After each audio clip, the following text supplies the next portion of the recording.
Yeah, recording. You can start. The effect of automation and artificial intelligence on the future of employment has always been a subject of substantial interest. As we progress further into the fourth industrial revolution, which will fundamentally alter our livelihood and work, the pace of changes are unprecedented.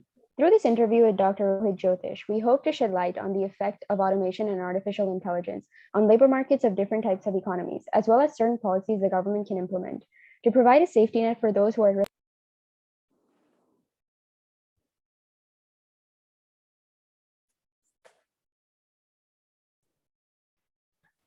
Dr. Rohit Jyotish is an assistant professor at Jindal School of International Affairs. He is a political economist with a PhD from JNU, specializing in the understanding of organization of work and under contemporary capitalism in the global south.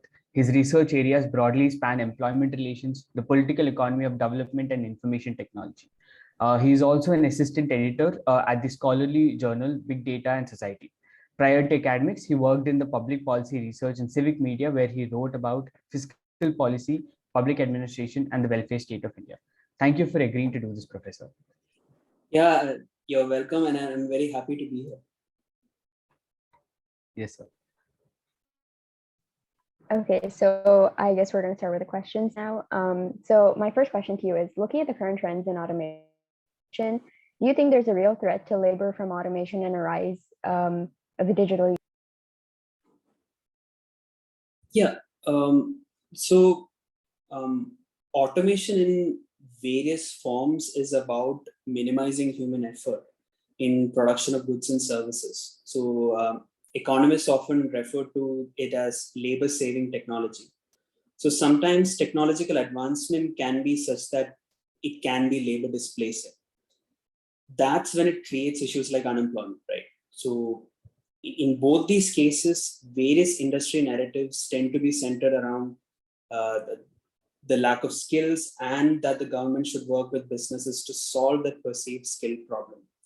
My sense, based on existing research, is that the so-called threat to labor from automation, while it exists like it always has during the epoch of any kind of technological leap, it's far less of a problem than, say, some of the other public policy issues surrounding unemployment. Right. So, like Professor, now automation has been a process that has been happening for a very long time. We had the power loom in the 18th century that revolutionized textile industry. And then we had the expansion of railroad, which made transportation of people and goods cheap and easy. Then came automation, assembly lines in automobiles. At the same time, while machines have been taking over human labor, historically, automation has also created jobs. Now, is automation from the digital revolution that we're experiencing right now any different from the previous waves of automation? If yes, how is it different? Well, this, I would say there are a few scholars who worked on this aspect. So there is definitely a difference in this phase of technological development from the 1990s onwards. I would say maybe 1980s onwards, say with personal computing, internet, cloud, mobile, and its advanced versions.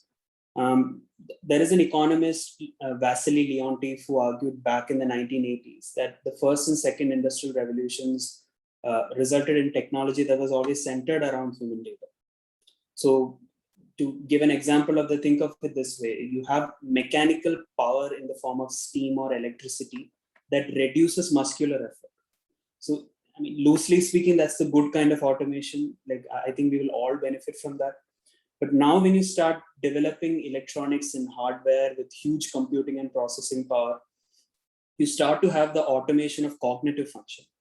A part of this can also be the good kind of labor saving technology, like say the movement away from like holding on to physical registers of accounting to the spreadsheets on your computer.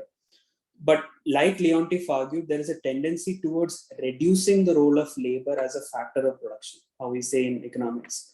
So often this gets interpreted as a Luddite argument that people are technophobic. But it's also about the social aspects of work. So our lives and goals are always centered around work, and it's kind of getting taken away from us. There is that social aspect as well.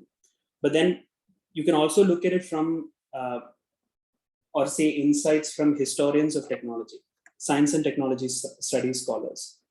One such person, say the French historian Bertrand Gilles, wrote about how this is like the first era of technology where the technology itself is running faster than culture. Now, if I can clarify what he meant by that, it means that if you go back to when human beings evolved from primates, for millions of years, technology was actually in harmony with civilization.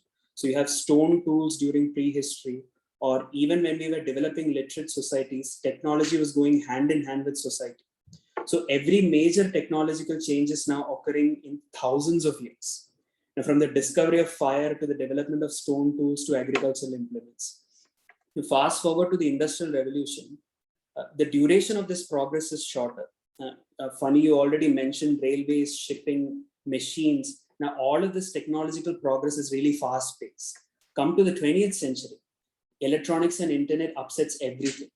Technological advancement now is actually, I would say, it's too fast for us to cope without any kind of public policy intervention. That's where I am sort of seeing. Okay, and now to quote you on something you just said, which was too fast to cope with, given the current situation of the COVID-19 pandemic, which was an unprecedented shock to all economies across the globe, especially their labor markets, the pandemic resulted in multiple businesses being shut down and jobs being lost. And so according to the 2020 OECD report on employment, it stated that the impact on jobs has been 10 times bigger than of the global financial crisis. So in your professional opinion, do you think that the pandemic has accelerated or hindered this ongoing fast pace of automation?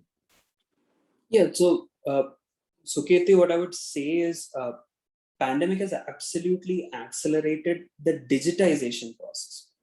So just look at the fact that we are on Zoom right now, and during our classes at Jindal University, we look at Microsoft Teams. Going back 1.5 years, would this be even part of any of our curriculum? But now we have to learn to operate Google Classrooms and all these other sort of softwares. And all of this is in the services sector. Now, if you look at what is happening in the manufacturing sector, one example which probably went under the radar and sort of struck me quite a bit, very strongly, is that of paper mills. Since 2020, since the start of the pandemic, several paper mills in the USA have shut down because you are seeing a drastic reduction in paper production during the pandemic. In India, if you go to reports that came out yesterday, we have similar examples in the same industry.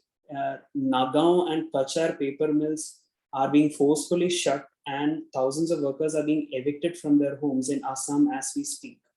Now, the issues with these mills go back a few years, so it's not exactly the pandemic, but it's worth investigating that these sort of issues might be occurring as a result of the pandemic accelerating this process. So I think what I would say is we need to go industry by industry in order to see how the pandemic may have accelerated this phenomenon, because the overall picture right now is quite difficult to process at this stage as we are living through it.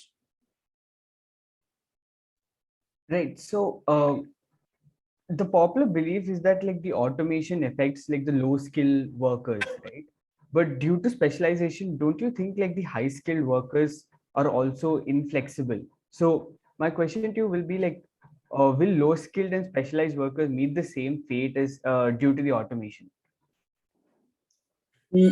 Yeah, so I'll caveat this with what I was saying before, that it's kind of difficult to delineate, or rather present an aggregate picture, because the aggregate picture won't be accurate.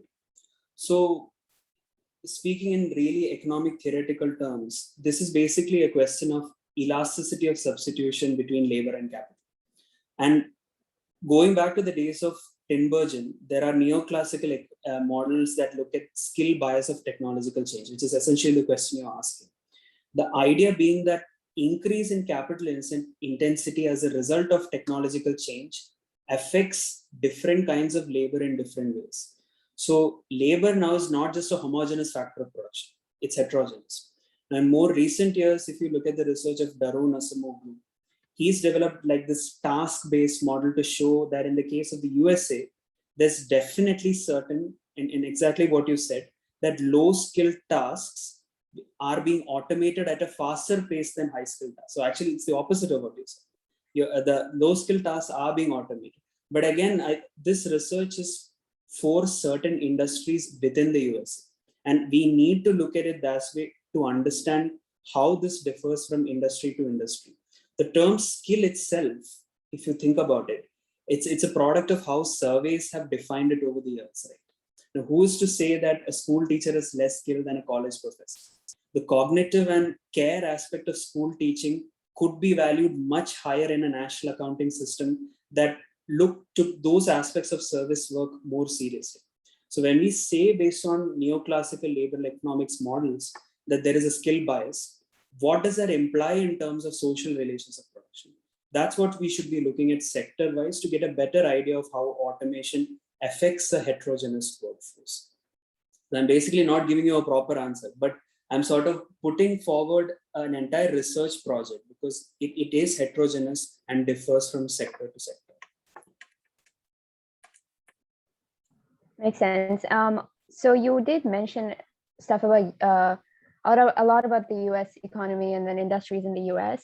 Given that that's a developed country, I'd like to switch or like turn the table a little bit and ask you about least developed countries. So they don't have the same technology or capital that, let's say, the US or any other developed country would have.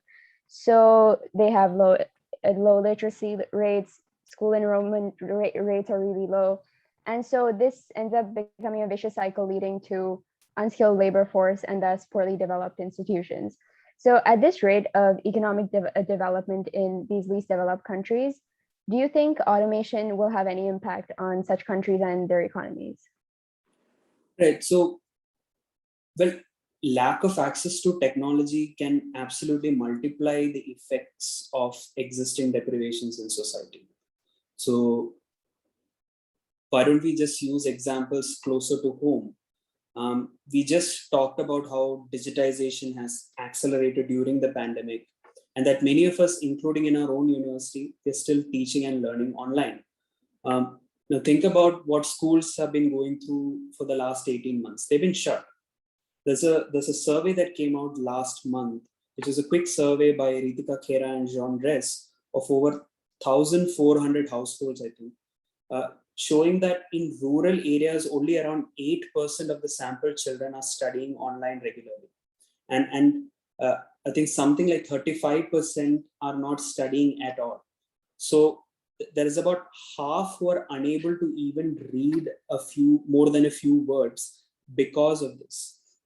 Now, when our systems become more and more dependent on advanced technology, which is capital intensive, countries which are traditionally lower in capital endowments will experience a disproportionate impact. And we are kind of seeing that today. Automation theorists do tend to talk about the need to upskill the workforce. So imagine a scenario where primary and high school kids have a gap of 18 months in their school. That's what's happening right now. So we don't even have the data to measure this impact. The effect of this is something we will see 10 years from now. And I consider this to be one of the invisible detrimental effects of the lockdown, along with the assumption that remote learning is a possibility for a majority of non-urban society. So automation in that sense can have many different kinds of inequalities, which we are not recognizing yet.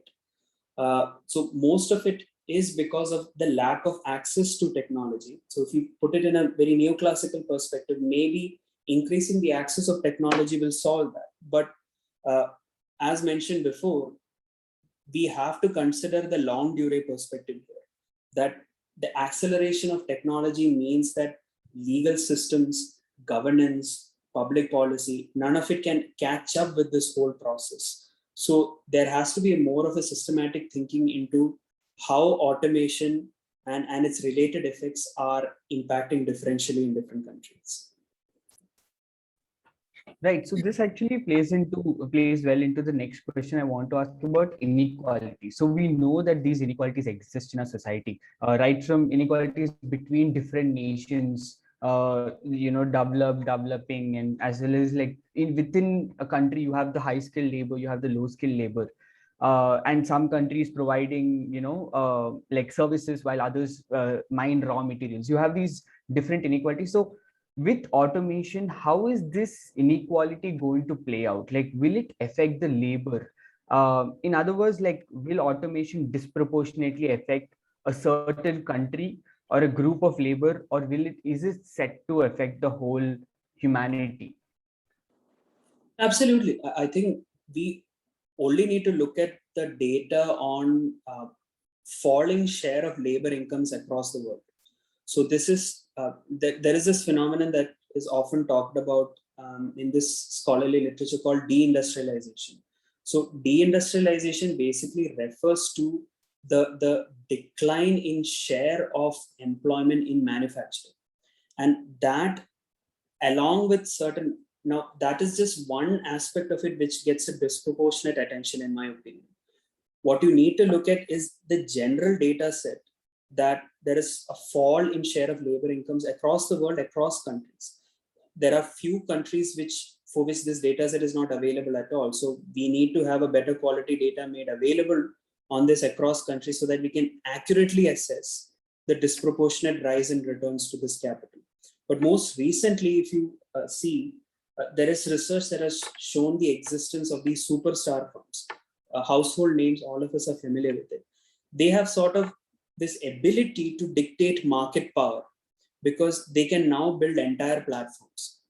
So your Amazons of the world, your Google, and the classic example is always at a Walmart. And what they can do is arbitrarily lower the labor costs in their supply chains. So the dominant mode of production in the world right now is through these global supply chains. And so if you have Apple, they can have a Foxconn in China. And then there is a threat whereby if there any form of labor protest in a place like China, which is unlikely to be, but there is, they can sort of shift the supply chain somewhere else, and in that country, there might be smaller firms that are offering a superior wage possibility for these firms. So the competitiveness also, there is this competitiveness that comes from artificially lowering the labor cost, meaning wages. Then there is a competitiveness that also comes from the fact that they are efficient. We shouldn't forget that they're actually efficient firms, and they're productive in absorbing new technology either by innovating themselves or by buying up the competition. Facebook just absolutely bought WhatsApp and Instagram. That's because they can do it. They have the market power to do it. This means that they can engage in capital intensive production in the countries in the global north, while directing smaller firms in the global south in their supply chains to pay lower wages. To give an example that is closer to home, there have been a lot of issues related to the garment sector. In South Asia and Southeast Asia, garment sector is quite prominent. China, again, is the world leader in supplying textiles and garments. But India, Vietnam, Cambodia, Bangladesh, of course, all these countries also play a huge role in providing low-cost labor. So what happens is there are these large firms in, say, UK and Europe and the USA, which can basically dictate the prices, the price of labor, and that allows them to centralize profits as well. Now, this is kind of worsening the crisis. So any kind of introduction of, now if you look at the conversation we are having about automation, there is automation in the textiles and garments industry as well. But what we can clearly see is that it's not just a problem of automation, but the structure of the modern capitalist economy in which this automation is happening. So there is a larger issue also that we need to look at, while also focusing on how automation is so fast paced and is disproportionately affecting workers in global south.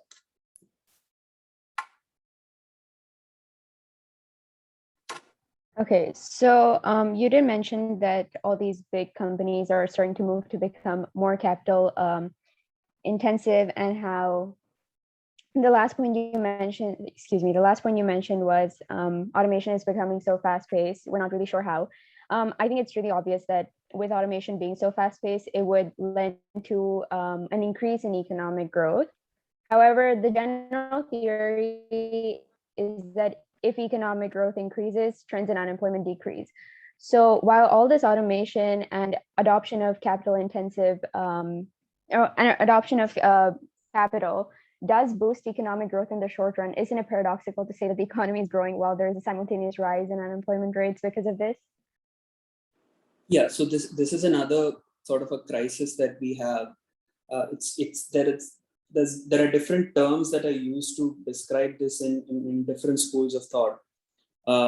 If you go to the radical left, they've been going on since the 1990s or even much before that. They would say something like there is a turbulence in the global economy that has resulted because not enough jobs are being created. And some of them refer to it as a global glut. But in Keynesian literature, which is probably what is most often taught in universities, it's referred to as a secular stagnation. The term itself comes from Lawrence Summers, who was the Treasury Secretary of the USA when Bill Clinton was the US president. And following that, a lot of scholars have used this term to describe, which is exactly the phenomenon that Sukirti, you just mentioned. The idea that there is economic growth, but at the same time, it's a jobless growth. So it's a case where the jobs, it's not that there is a decrease in the number of jobs, but that the number of jobs being created is not keeping pace with the number of people entering the workforce.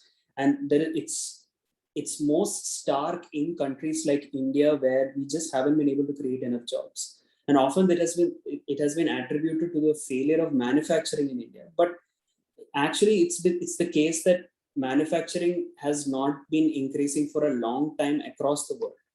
So when we say capital intensive production, we often hope that this will also result in increase in labor productivity.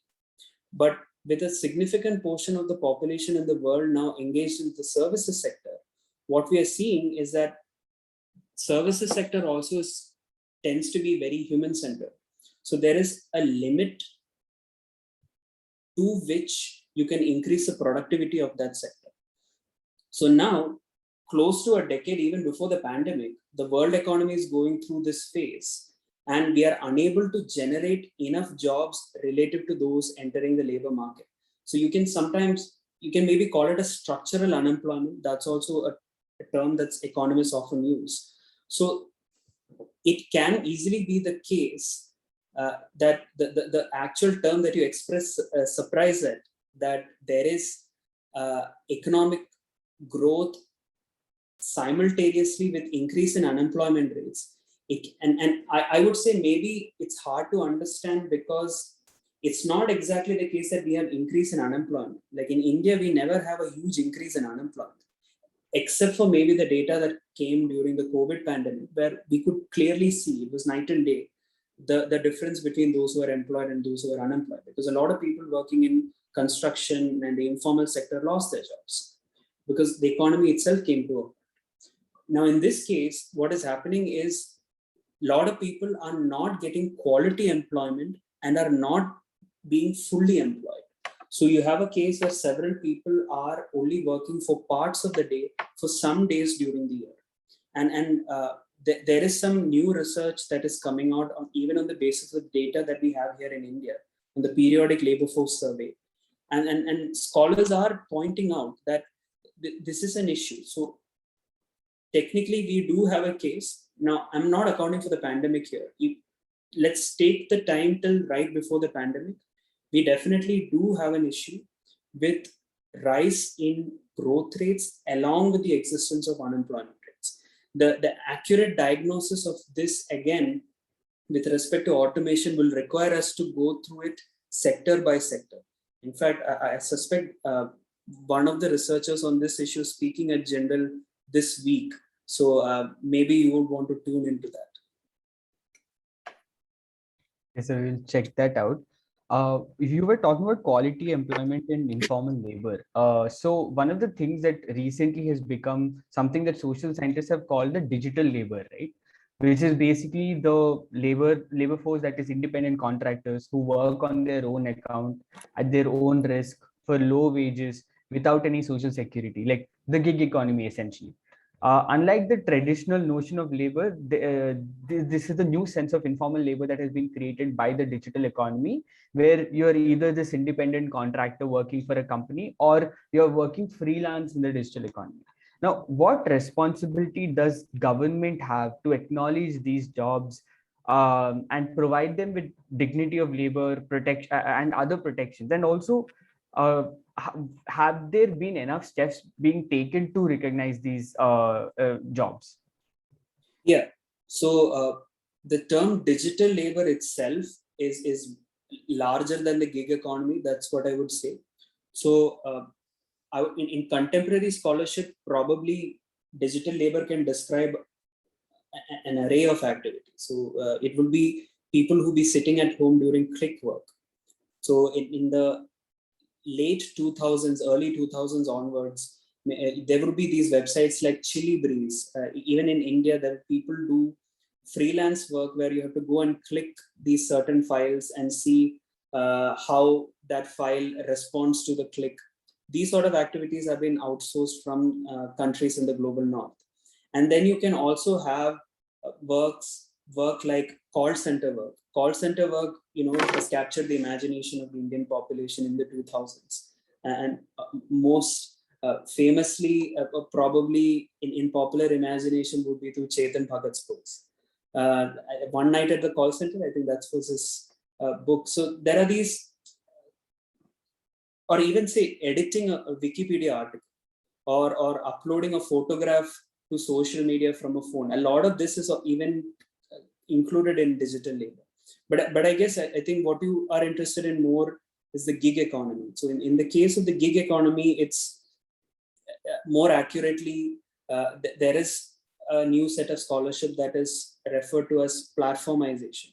So they do see platformization as a new kind of labor regime. There are some who disagree with that too. The popular idea that there is an app for that. So there is always an app for something. So that gig economy is a labor that makes that thing happen.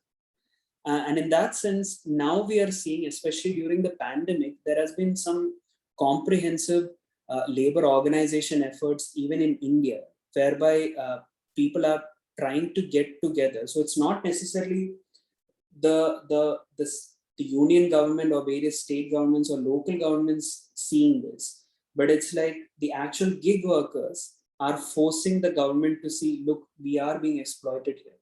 Especially during the pandemic, you have one person running around like crazy to deliver multiple targets. And the smallest failure within that would result in huge losses for them in terms of income. And in November 2020 and in December as well, earlier this year too, we saw several workers from Swiggy and I think Zomato as well striking in Bangalore and Delhi. So that's probably one of the first instances where you saw the gig workers coming together, and they have formed unions and they are trying to work with a much a different aspect of digital labor, different group of digital labor. But that would be interesting to see. If you look at our IT services workers, if you look at our call center workers, and I think what prevents any form of collective organization from taking place is because all of these classes of workers are fragmented. So even within what you refer to as a digital labor, one group of people is working at the home, and one group of people is out there delivering constantly, and another group of people are actually sitting in offices, which are they're quite nice offices. You wouldn't really say no if you get an opportunity to work in those offices. So there is a class difference within that labor organization. And in fact, it's one of those things which I'm covering in a course I'm teaching, which funny you would know well. and that aspect has to be understood from the perspective of labor organization. Only then will we be able to see how the state responds to it. Now, one change that might have come in the last few months is, in fact, I think one of the state governments or maybe the union government itself, I need to check this, has actually come out with a statement which said we need to include the gig workers within the social security ambit that is being proposed. Because in India, we're going through a churn in labor laws, where 44 union labor laws and several state labor laws are being combined into 4 labor codes. One of the labor codes is that is related to providing social security. So once these workers are also recognized as actual workers within that ambit, so the controversial one among all of this is probably Uber. Say Uber, Ola drivers based in the US, particularly the state of California, there's been a lot of change there where corporate lawyers from Uber and the other taxi aggregators companies there are actually asking, these guys are not really workers. They're actually independent contractors within our app. So obviously there is a labor dispute there, but it's being portrayed as something of like an definitional problem. But if we see it as a labor issue, we can clearly see that public policy response can be made on the basis of a labor issue. But the problem is, once you do that, the very nature of the platformization as a labor regime might come into question. So you can understand that there is a power struggle going on here. And that's where I would place this debate right now. Okay, so so far we focused on the history of how automation has progressed so far, trends and all ones. So Kirti, could you repeat that? I apologize. Am I audible now? Yeah. Okay. So so far we focused on the history of automation. We went into the trends and all the way up to the present moment, inclusive of the shocks that the economy has dealt with, for example, the COVID-19 pandemic. And you did touch upon, in a few questions back, you did touch upon the government's or the state's response to such and is to response to automation and the labor market. So I'd like to dig a little deep into that idea. And so one of the most advocated policies to soften the blow of automation to labor is to create a safety net. And this was in the form of universal basic income, where those who are at risk of losing their jobs or have lost their jobs are able to be reskilled as well as be paid in this period of time. Now, there have been strong arguments for and against universal basic income, making it one of the most debated and discussed topics in the recent discourse of economic theory and policy. So what are the two sides of the coin in terms of universal basic income? And do you think that this is a reality waiting to happen? Yeah. So universal basic income is very interesting as a policy discourse, because it's one of the few policy issues where the left and right, broadly speaking, the left and right both tend to sort of agree on it, or they think that there are merits to this policy from the main goals of what the left wants to do in politics and also what the right wants to do in politics. I speak in very like the 30,000 feet viewpoint and also looking at the world as a whole.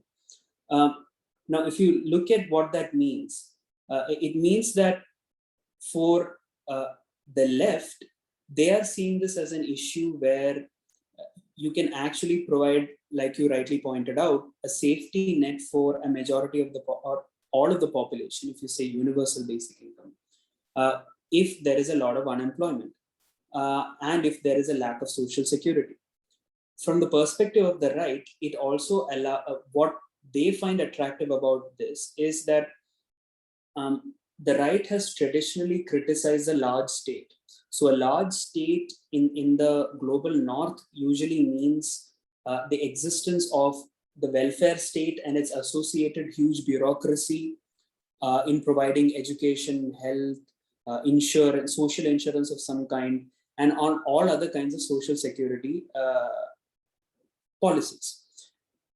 Now, the problem with both of this is we need to be able to understand why we are introducing this in the first place. Now, over the course of this conversation, we saw that automation, while it is an issue in creating technological unemployment or some form of creation of labor-saving technology, the main problem is that of a structural unemployment. Now, if universal basic income can somehow solve that by providing a basic income to everyone, we need to make sure that this does not come possibly at the cost of some of the other structures that we have built over the years, which took us a long time to build. Now, if the solution to job insecurity, are we proposing universal basic income as a solution to job insecurity, or are we posing it as a solution to technological unemployment? Because a lot of the Silicon Valley discourse definitely comes from the point of view of technological unemployment. But we definitely see existing data doesn't suggest that technological unemployment is the big issue. It is that of structural unemployment. Universal basic income might be a good solution for this larger job insecurity that exists in our economy. But if I can take a step back from looking at it purely from a policy lens, because this is proposed as a politically feasible solution. I'm interested in what exactly is a politically infeasible solution which we are reluctant to look at. That's what I want to see. So I am sort of I do have a bias in this debate. So historically, I've always been a fan of the welfare state, and especially how the welfare state was set up in countries in the global north. So if you look at examples like Scandinavia, the Scandinavian countries, or the countries even maybe outside of it, like say Germany, France, or Italy, or maybe other countries like Canada and USA. All these countries have historically had different kinds of welfare state regimes. And so if you look at what Canada and USA have done, they have catered to low-income working class dependents by some form of sort of encouraging the market to subsidize certain private welfare schemes, or actively encourages the market by subsidizing certain private welfare schemes. So there is a limited form of decommodification, or taking that good, whatever they are providing, and they're not exactly taking it out of the market mechanism, but they're keeping it within the market mechanism and somewhat subsidizing it. Because historically, in these sort of countries like Canada and USA, what they've had is that they stigmatize welfare payments. So what they have is a sort of liberal welfare state. Then you have cases like Germany, France, or Italy, where they have had a corporatist welfare state. So this is where market efficiency is paramount, but commodification was not really preeminent. So meaning that they also had some form of granting of social rights. So you have, but in this case, redistributive rights were very minimal. So you have some sort of policy which is shaped by the church, and there is an emphasis on family or motherhood. So the state will only intervene if the family is unable to take care of that particular person. Then you have the social democratic state, which is what I am a fan of, which is where a small cluster of states that actually engage in decommodifying social rights and also enact policies on the basis of universalism. So the key point here is that of decommodification. You need to be able to provide goods by taking it out of the market mechanism, whereby it doesn't go, the prices of that good doesn't go up and down based on supply and demand. So Scandinavian countries like Sweden, Denmark, and Finland, the Nordic model as we often call it, have been able to guarantee their workers full participation in quality of rights, and they are better off because of it.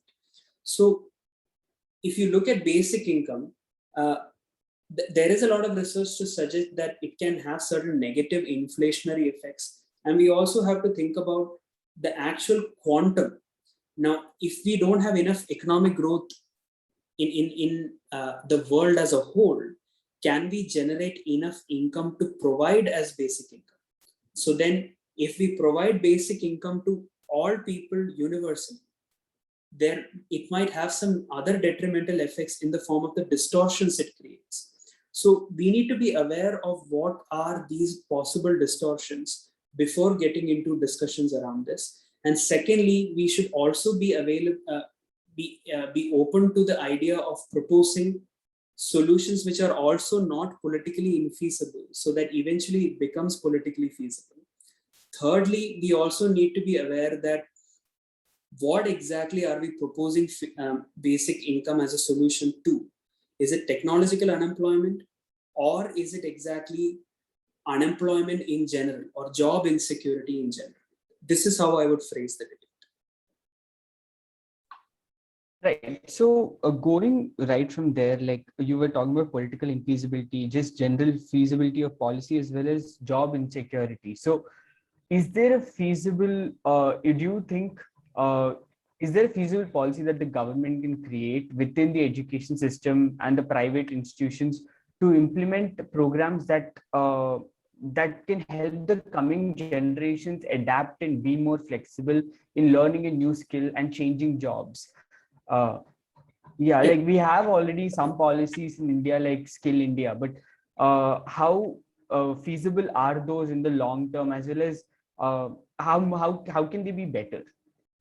Yeah, so I would plug the research of my well, I did my PhD in a center in JNU. It's a labor studies center, and at the time, the head of the department was someone, Professor Santosh Mehrotra.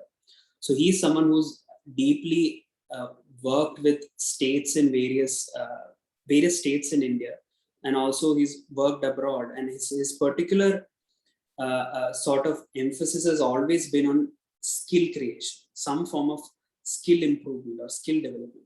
And something that is always said is that even going back to the policy that we used to have during the UPA regime in India, this is the one before Skill India. So Skill India is kind of a change in name with a slight change in the policy proposals. But even before we had that policy, and something that he said was that even if we fulfill the targets that these policies have set out to do, we actually won't skill the whole population that's entering the workforce.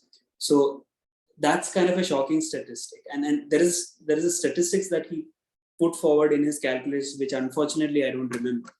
But in that, he basically said, in the 2000s, when we set out to skill such and such number of people by 2025, we were not going to do it. And he's kind of close to being right, right now that we are in 2021.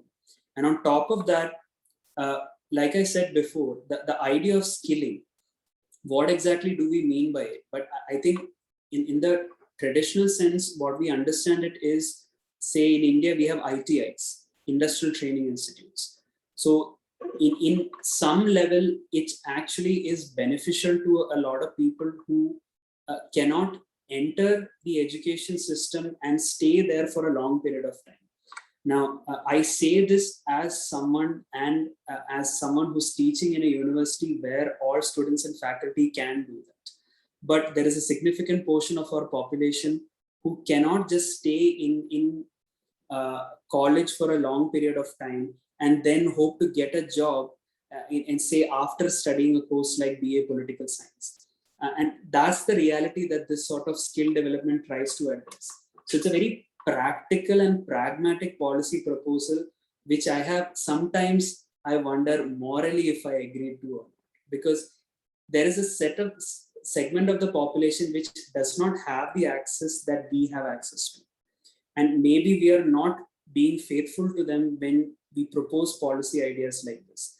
But if you go back to the best version of this idea, that would be there in late 19th century Germany. And I think even 21st century, they do have some version of this. And funnily enough, it was actually a conservative government under Bismarck that actually set out and proposed this.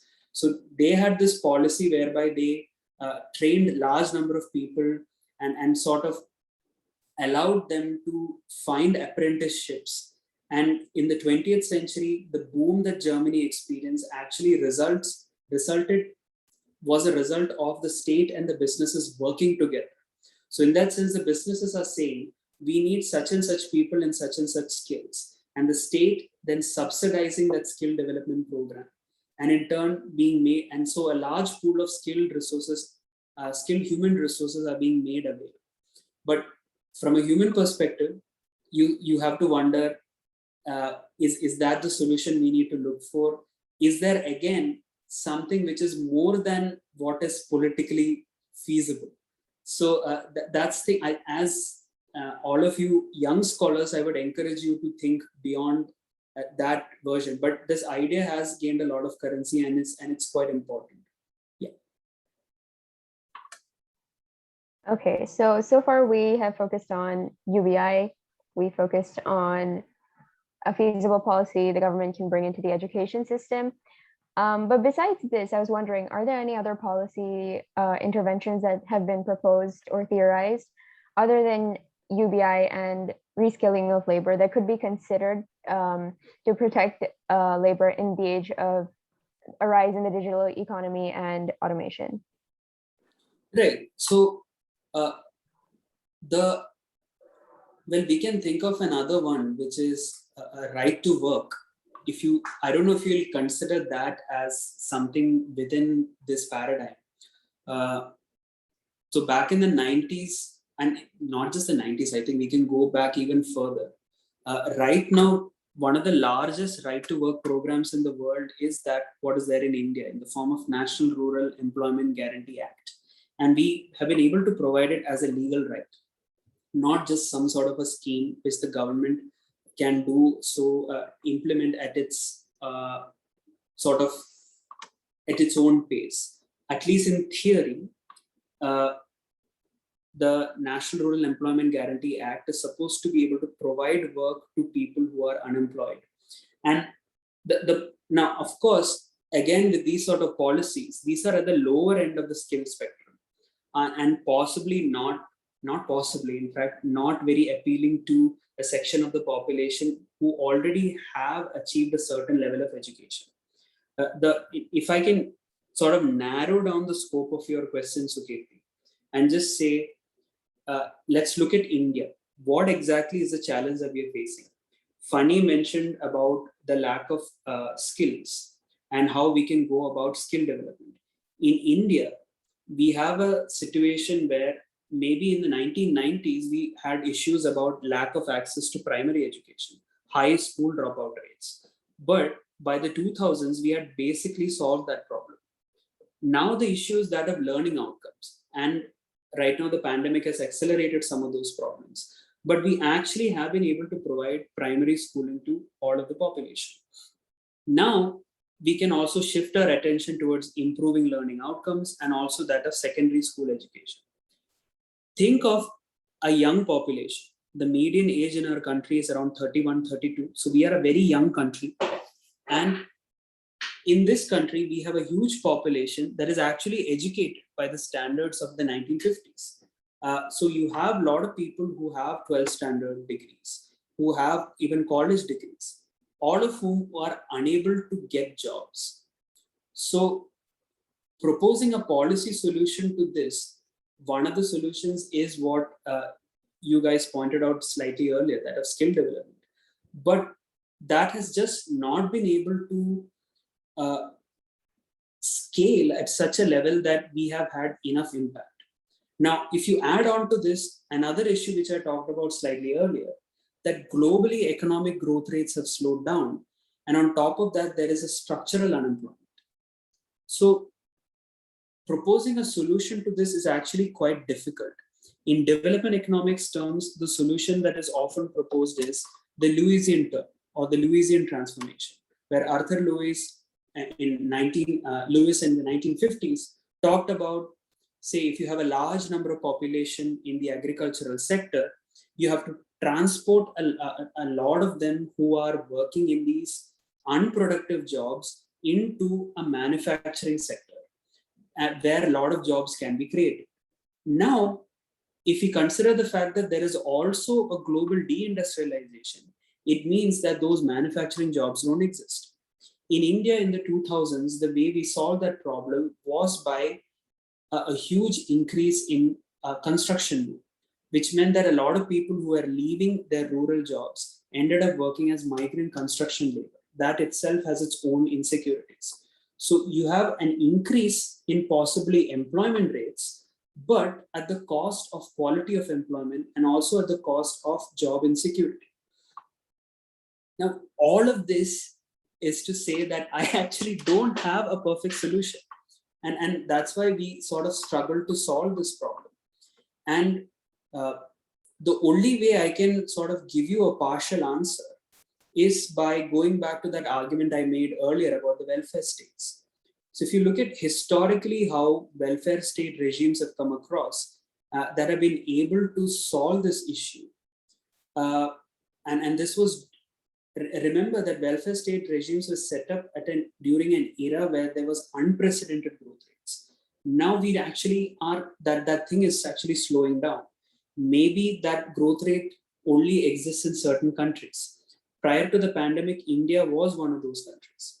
So let's see historically what are the causes of those welfare state regimes. The findings, one of the classic papers on this is by a Danish scholar called Gösta Esping Andersen.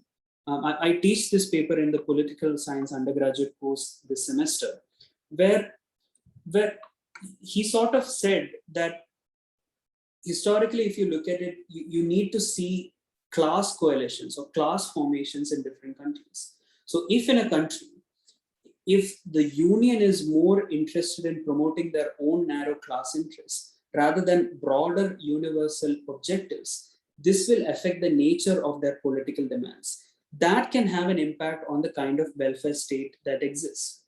Then on top of that, you have union fragmentation. That's the issue I mentioned slightly earlier in the context of the gig workers or digital labor, where you have political or denominational trade unions. Denominational means there's this tendency in European countries where you have religion-based trade unions, like in Belgium or Netherlands or Italy, they do have Christian trade unions. So white-collar unions in Finland and these aforementioned denominational trade unions, they can often be very fragmented in the case of Europe. This fragmentation can prevent party formation in favor of labor. So there is no unified decommodification policy possible that allows for even the policies which we consider politically feasible, like universal basic income, to be implemented. Then we have to look at the question of how do you form a party on the basis of alliance of the working classes and the peasantry who are suffering the most in India today. Right now, we are seeing a case where a lot of farmers are coming together, and there is some working class solidarity with them as well.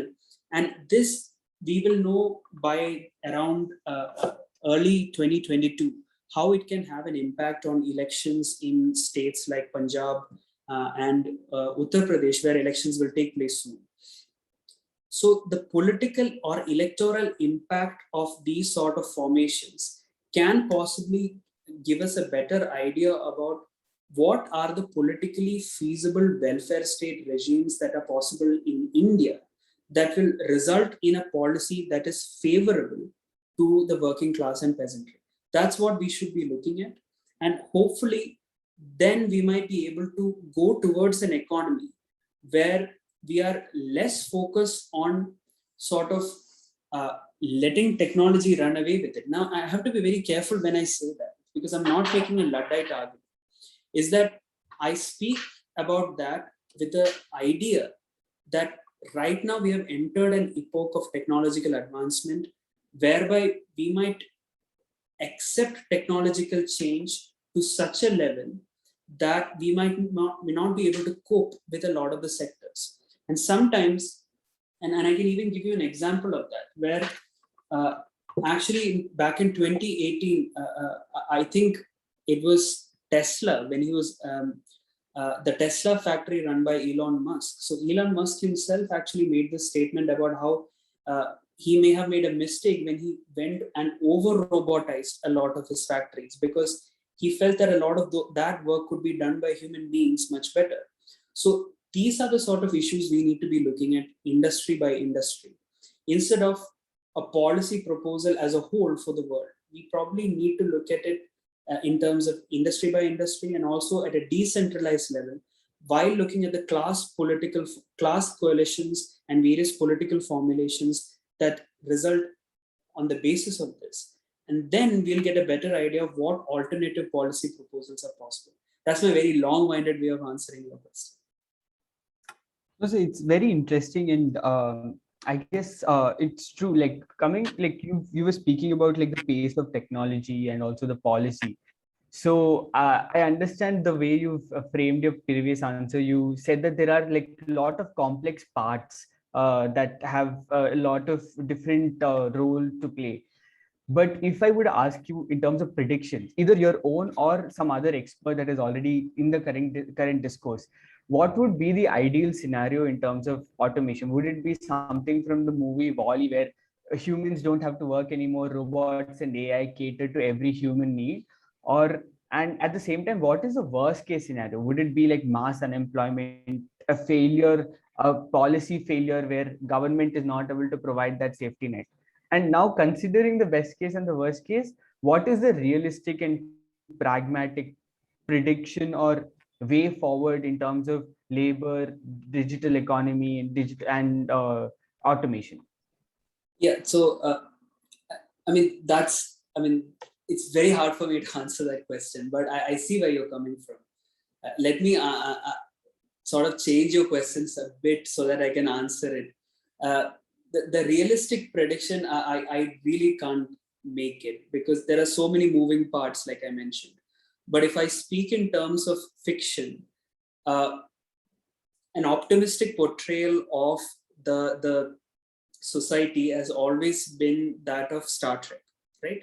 I don't know if how many of you have even watched Star Trek, but I'm kind of a Star Trek nerd, so I've watched a lot of the versions of it. And what I love about that entire series is that it tries to portray over a period of time. So in the 60s, when that entire series came out, they were very worried about this aspect of the Cold War. So all of the episodes in Star Trek, the original series, was about how do we negotiate these issues that we had solved in the 20th century. So they're in the 22nd century, and they said in the 20th century, we used to have wars around nuclear bombs and entire cities were wiped out. That's how they were thinking. But it talks about a situation where they were able to showcase that a few technological changes will result in human beings advancing so much that they go seek out new lives, new civilization, and boldly go where no one has gone before. That's the tag, right? So then you have the other side, which can also be represented in terms of fiction, Battlestar Galactica, which is a series about artificial intelligence moving so well, or evolving so well, that there is a species called the Cylons, who actually think that they are better human beings than humans themselves, and they set out to wipe the human race. It's one of the most devastating series I've ever seen, and I would highly recommend to all the viewers and listeners. And it's another portrayal where it's more of a pessimistic and at the same time optimistic, because they're showing it as a sort of tension between are human beings human being enough, or are artificial intelligence can be more efficient human beings. Like it's a very weird dichotomy. And so when you think about what automation can or cannot do, the safe answer I can give is always that it has to be somewhere in the middle. And from the perspective of policies also, if there is anything we've learned from development interventions throughout the 20th century, is that political contexts vary quite a bit across countries, across regions. And right now we are in an era where it's not just inequality between countries, but it's also within regions. So a lot of the scholarship is also developing in that direction. Now we don't have, say, talk about the great divergence between countries. We talk about the great divergence within regions in a country. So you have also there is this emphasis on political decentralization. So it's not necessarily the centralization of authority, but possibly local people finding local solutions that may be a better option. So there is scholarship related to this, but none of these have been scalable so far. That's what I would say. A lot of them have been confined to their own little regions. And when you try to look at that same idea and sort of uproot it to a different place, we can see that it's clearly not working. So policy solutions needn't just be top down. I would say that it can also be bottom up. And that can come from people's movements, that can come from any form of labor organization, or it needn't just be labor organization, any kind of sort of deprived groups coming together and saying, see, we have lots of issues we need to solve. It's not just job insecurity. Our earth itself is in peril. So maybe we can come up with policy solutions like that is being proposed in the West right now around the Green New Deal, where you have to bring together issues of labor, bring together issues of climate change, and bring together other aspects of society, like say urban governance, and then say propose a comprehensive solution whereby it works for everyone. And it's not just about this the blind pursuit of economic growth. And I think that's where I will end this.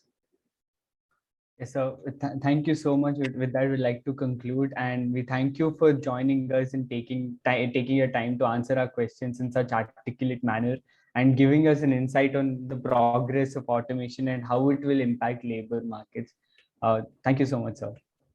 Thank you so much, and really nice listening to both of you. Thank you Yes, so sir. much, Professor. Okay, thank you.